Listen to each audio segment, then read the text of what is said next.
The January Public Safety and Transportation Committee meeting to order. Be looking for a motion to approve today's agenda. Moved by Williams, supported by Walls. Any additions or deletions? Seeing none, all in favor say aye. Aye. All opposed, passes unanimously. Takes us to item 3, the first opportunity for public comment. Is there any public comment? Second chance for public comment. Last chance for public comment. Seeing none, public comment is closed.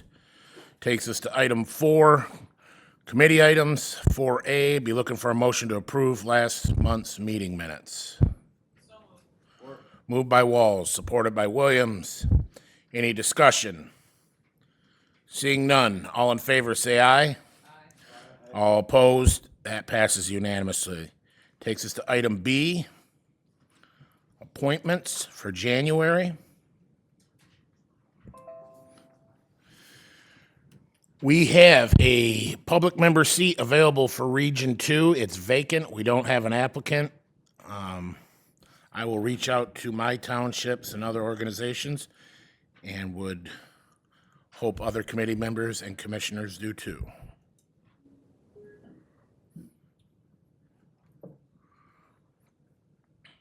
Takes us to item C. Bissell Fix the Future program. Good morning. Good morning. We have a veterinarian shortage nationwide, and our veterinarian left in December. And we are looking for alternatives to be able to fix our animals and make sure they're vaccinated with rabies vaccines.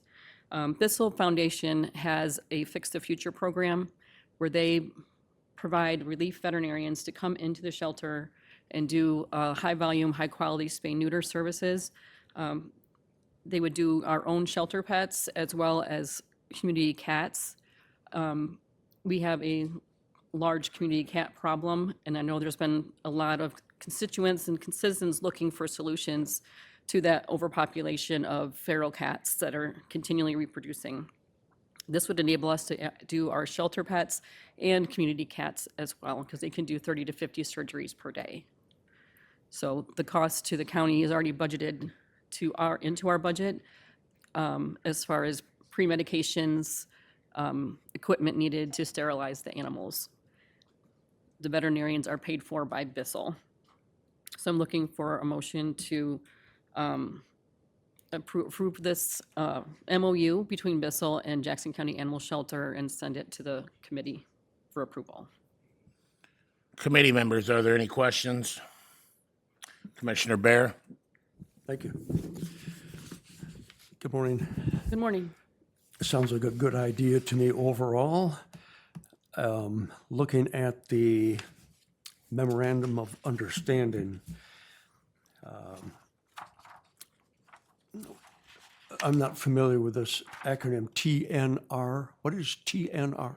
That is trap, neuter, release. That's for feral cat populations where people will trap the cats, have them sterilized, and then release them back to where they came from. Okay, thank you.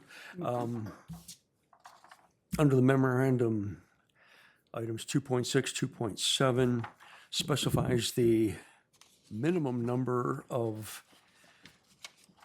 spay-neutering that has to be completed daily. Between 40 and 60 cats, between 30 and 50 dogs. And then on the second page, paragraph 2.10, if we don't give them enough cats and dogs to spay and neuter, then they charge us extra. If instead of giving them the 40 to 60 cats, if we only give them 30 cats, they charge us an extra $825 per day. I'm not following this. How do these visiting veterinarians that perform these surgeries, what is their pay based on? Well, And we're not how does- paying How does them. that change if we have too few animals to give them? Yes, so we're required to provide a certain number of animals so that veterinarians get their hours in that day, which they are paid by Bissell. If we fall short and don't hold up our end of the bargain in making sure that they have the volume for spay and neuter, then we have to pay like prorated amount and help cover their pay for that Okay. day. If we don't have the volume, so if they get paid what they had expected to be paid that day when they showed up, then we owe them extra money besides the spaying and neutering that they performed that day. So you say this is a no-cost option to us. How Right. does this still end up being no cost? We make sure we provide the number of animals needed every day. Say that again? We make sure that we meet the quota and provide that many animals that day. It's not going to be, surgery is not going to be every day. So we have a huge waiting list. We have, alone, we have 200 animals deferred for surgery right now by ourselves. The community, we have a huge list of people wanting spay and neuter services. So if we don't have enough animals, we don't schedule the veterinarians. Okay.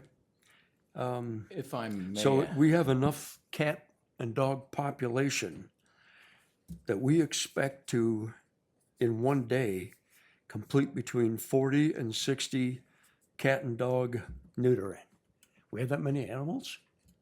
Yes. At the shelter, when we had a veterinarian, we did up to 30 animals and we did surgery 4 days a week. So I don't think this is going to be hard to meet. Okay, thank you for those explanations, appreciate No it. problem. How many days a week do you think you'll be using the veterinarian? It's really going to depend on our population and how many we have scheduled, 'cause we'll schedule these in advance. And so at this point, I don't know, because this is such a different model than what we're used to doing. I can let you know as we start rolling forward what that's going to look like. I would want to start out at least 1 day a week and see how it goes. You're welcome. All right, any other questions for committee members? If not, be looking for a motion to forward it to the full board with recommendation of approval. Moved by Bear, supported by Walls. Any discussion? Seeing none, if you could please post the vote.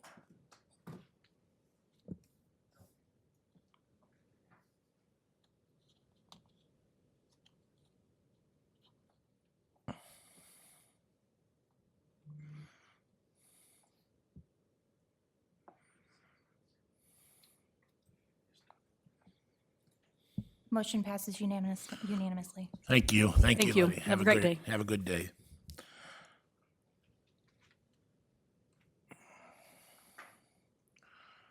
That takes us to item D, Region 2 Semi-Annual Report.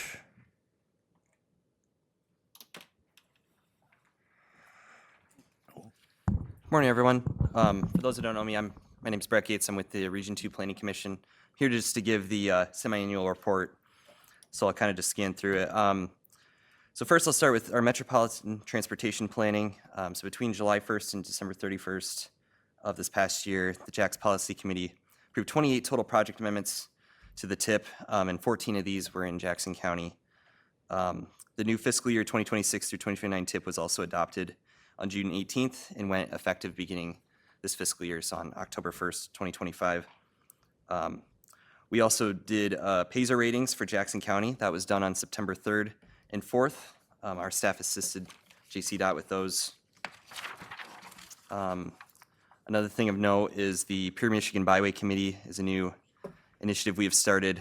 They held their first organizational meeting on the 29th. The Jackson County, or Experience Jackson, has been kind of involved with us on that.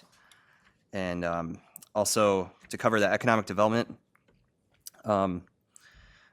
I know our staff submitted R2CP's application for the 2026-2028 Partnership Planning Grant that was used to develop the 2026 through 2030 Comprehensive Economic Development Strategy for the Region 2 Economic Development District. That was submitted on December 17th. And then the Jackson County Planning Commission, I know they facilitate monthly meetings for the JCPC every month. And from July through December, they had 14 staff reports. These included 5 rezoning requests for several townships, 2 for Columbia Township, 2 for Summit Township, and 1 for Norval Township. And then there was 4 rezoning requests from Leone Township, which they did not approve. Also, there were 5 total zoning text amendments. 2 of these were done for Leone, 1 for Grass Lake Township, 1 for Henrietta Township, and 1 for Summit Township. And then there was no farmland preservation program applications approved during this time. A couple of miscellaneous services, the Jackson County Materials Management Plan. So we've been providing administrative support for that committee. We also submitted the MMP quarterly report to Eagle back in October. And then also with some of our land use planning, currently we are working on a master plan for Parma Township and a zoning ordinance update for Rives Township. And then lastly, we completed the Napoleon Township Master Plan back in July. So if you have any questions about anything, feel free to ask. Thanks. Are there any questions, committee members? Seeing none, be looking for a motion to receive the report. Moved by Bear, supported by Williams. All in favor, say aye. Aye. All opposed, passes unanimously. Thanks, Brett. Have a great day. Thanks, you too.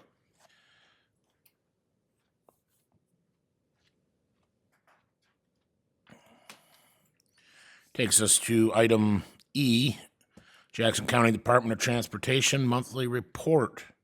Good morning, Mr. Good Bryan. morning, everybody. Again, Charlie Briner with Jackson County DOT. Just going to go through our monthly report that we have for you guys for JC Dot. So we're just going to go over our federal aid projects or grant projects that we have for this year. Let's go to the next slide.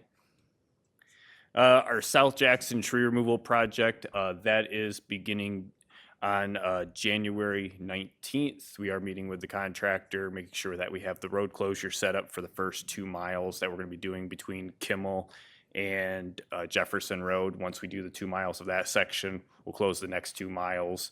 And we're doing this because of the curves out there. It's safe for the contractor to be able to do that work. We're going to be working on that for the next 2 months or so. We have to have all tree removals done before the end of March per our restrictions. And then we also have our Ackerson Lake Road intersection that we have, which is replacing some of the stop signs out there. And then we have some guardrail that we're improving at that location. Next slide. Then we are having our curve signage safety project that we've been doing every year. We are doing 125 curve locations, that is Give Them a Break, that is doing the work. They are starting with Blackman Township this month, and they're going to be working on this continuously this winter and into early spring. Give Them a Break is doing this work, as well as 20 intersections. They're going to be doing this double stop and stop ahead signs for 20 intersections. Next slide. Again, with our Safe Streets for All program, we have been meeting with many different organizations. We've had several public events. We had some focus groups with the superintendent or the supervisors of the townships, emergency responders, and we have a meeting next week with all the school superintendents to go over with them on safety concerns that they have, so we can make sure we get that implemented in our safety action plan. Next slide. Then with our Hanover Road Bridge, that is part of MDOT's bridge bundling program. That is completely hands-off of JCDOT, and MDOT is taking control of that project, and Anlon has been working on that project.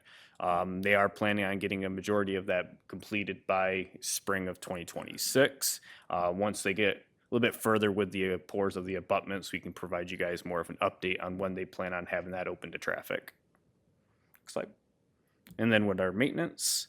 So far this year, we have had 22 snow events that we had to send our crews out to attend the ice or snow that's out on the roadway. Whether we had to send out the entire crew for the entire county or partial crews, depending on which part of the county was getting hit with snow or ice. And then we did add on there our saltage use and brine usage for each of those snow events. Next slide. Winter maintenance, again, this is just a breakdown for each of the outside garages that we have, as well as with the state garage as well. Next slide.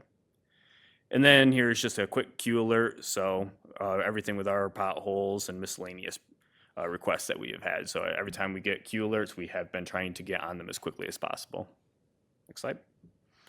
And then with our patching, so now we have completed all of 2025. So we have all of the tonnage that we have for potholes. So we've put a total of 5,500 tons of pothole mix into potholes, and that is equivalent to almost 4 miles of paving that we could have done. So a lot of potholes that we have been addressing over 2025. Next slide. And then just our standard permits, we have 150 oversized permits, 67 right-of-way permits, and 23 inspections. We did go into Frost's Law starting into Friday last week, and we're going to be keeping an eye on it early this week and maybe pulling that off depending on the weather. And that is all I have. Committee members, Commissioner Bear. Good morning. On your long-range planning, where is the Bend Road Bridge in your long-range planning schedule? We did apply for a bridge grant, and I think it was spring of 2025 is when we applied for a grant, and then they made selections for bridges throughout the entire state of Michigan. Unfortunately, it did not receive a grant for that particular bridge. We are going to try to apply for another grant this coming spring, and the funding for that round of grants would be 2029, I believe, would be the funding for that. It did go into a road closure just recently, so hopefully that'll help score it some more points when they start to review that with all the other bridges in the state of Michigan. All right, so 2029 at the earliest. That is what we're looking at the earliest. Thank you. Yep. All right, we got a short meeting today, so I'm going to ask you a couple questions. Oh, we'll let Chairman Shotwell go first. Commissioner Duckham informed me about an issue that occurred in Norville Township where what looks to be an oversized pickup truck load of garbage was dumped on the road or trash. And instead of investigating, we pushed it off to the side of the road, and now we expect the resident to clean it up. We haven't had a sheriff out there or anything to look at that. What is our procedures for dealing with what appears to be a complete load of garbage that's been dumped, municipal garbage that's been dumped on a county road? I think we take the same stance like we do with deer. Our main objective is to be able to get that deer or garbage off the roadway to allow traffic to get through there, depending on what we have for time and resources to get out there to address it. At this point, just because of funding, our only responsibility is just to get it off the travel portion of the lane. I think a review of that and the amount of garbage that was put on the road needs to be looked at. I think you made it more difficult to clean up now, whereas when it was in one pile, it may have been easier. Yep, and per I load? haven't seen a picture of it or anything yet. Was that over on Cash Road? Yes. Okay. So we can definitely look into that a little bit further. Well, observations from the pictures also is that we can see addresses of the people's whose garbage this was. So I think you probably might want to get a sheriff's deputy out there or ask Norville Township's police department to investigate. Yep, we can definitely take a look at it. Thank you. Yep. I was going to say it definitely is a law enforcement issue. Commissioner Bear. Thank you. Chairman Shotwell, thank you for the information that you shared. Did I hear it correctly? JDOT went out there and just pushed this trash onto somebody's private property?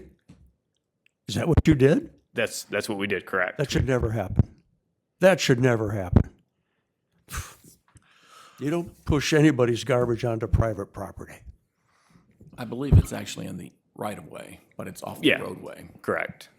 Yeah, and that is the practice. We do not have a practice at all, policy of picking up trash and all those sort of things, be it a carcass or whatever it is, on the roadway. We clear the roadway, just like trees. We don't, we remove them from the roadway, Yeah. but we don't necessarily haul them away, at least not immediately. Yeah. And this is a law enforcement issue. I've seen it. The sheriff is aware of it. I looked at the picture, and I don't know about local law enforcement if they're aware of it or not, but clearly it's a law enforcement issue that needs to get involved. And Correct. It's not JDOT's responsibility to do law enforcement. Now, if the board is so inclined to want to look at the policy and budget for roadside cleanup by JDOT, well, we could do that. Well, I think we could look at, if an individual does that and we clean it up, billing them.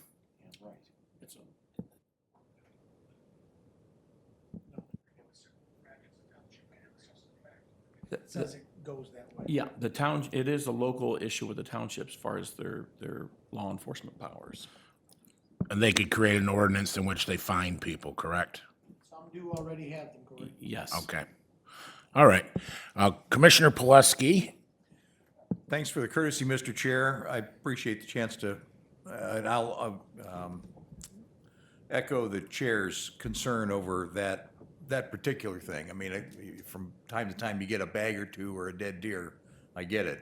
But this is clearly, it seems to me, a commercial hauler who has dumped a truckload Yep. in the middle of the road, okay? It's a law enforcement issue, and I've made the sheriff aware. I hope they're able to move forward on it.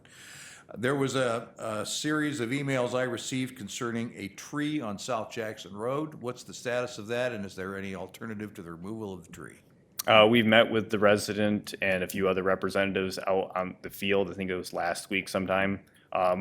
We made the determination that we have to remove that tree. That tree is only 3.5 feet from the edge of the roadway. I mean, it is a serious hazard on the side of the road. We have had 20 crashes that have struck people striking trees in just the last 4 years. So, and we've had even a fatality years ago. I think it was 2013 where someone hit a tree out there. This is the closest tree off of South Jackson Road. So we told them that we would coordinate with the property owner, make sure that they are contacted before we cut the tree, and make sure if they want to retain the wood, that we retain the wood in the manner that they would like. And there's no alternative to its removal? No, just because of how close the proximity of that tree is to the edge of the road. It is close. Yes. For no doubt about it. May I ask the status of the Albion Road Bridge replacement? It seems to me that was to be done in the coming year. Is that still the case in 2026? Yep, we have all of our plans and MDOT documents submitted to MDOT. It's in final review. We're aiming for it to be out to bid in March or April, and aiming to have construction starting in July. I will make my townships aware of that tonight. Thank you, Mr. Chair, for the chance to ask questions. thank you. Most of my questions were cleared up, but I did have one. I've had a couple trustees reach out to me from townships with questions because they're hearing their state reps on the radio and on television speaking about the new gas tax, where they've taken the 6% away, and the 6% sales tax away, and increased the actual fuel tax, which will go directly to the roads. Long story short, that freeing up some additional funds that are supposed to be for specifically local roads to the counties. There is conflicting numbers on what Jackson County will actually receive additionally. Do you guys have that number yet? Not yet. They're supposed to be getting back with us, I believe, end of this month. They're supposed to get us some numbers. So once we have a meeting when they can give us all those numbers, we'll definitely be able to share that with you guys. But at this time, we don't have information. Okay. And preemptively, is your leadership team talking strategy about what you're going to do with those additional dollars specifically, or are you just throwing it in the pot? We are looking at our inventory of all of our fleet for our equipment and everything, just making sure what we need to replace in the near future. So we're looking at that, and then we're also looking at applicable roads that we can still save while they're in decent enough condition to be saved. Okay, because the idea behind it is to get more local roads done, correct? Correct. Okay. If you could keep myself up to speed and the rest of the commissioners as to what your specific plan is going to be with the additional funds, I'd be appreciative of that so I could report that to my townships. Will do. Thank you. We actually have them scheduled to report out their whole plan coming up here very soon, next month. well. That's wonderful. Thank you, Mike. Any other commissioner, committee member questions? All right. Thanks, Charlie. Not You a got problem, some good thank you. training today. Yeah. Moved by Bear, supported by Williams. All in favor, say aye. All opposed, passes unanimously. That takes us to other business. Be looking for a motion to pay the claims. Moved by Bear, supported by Williams.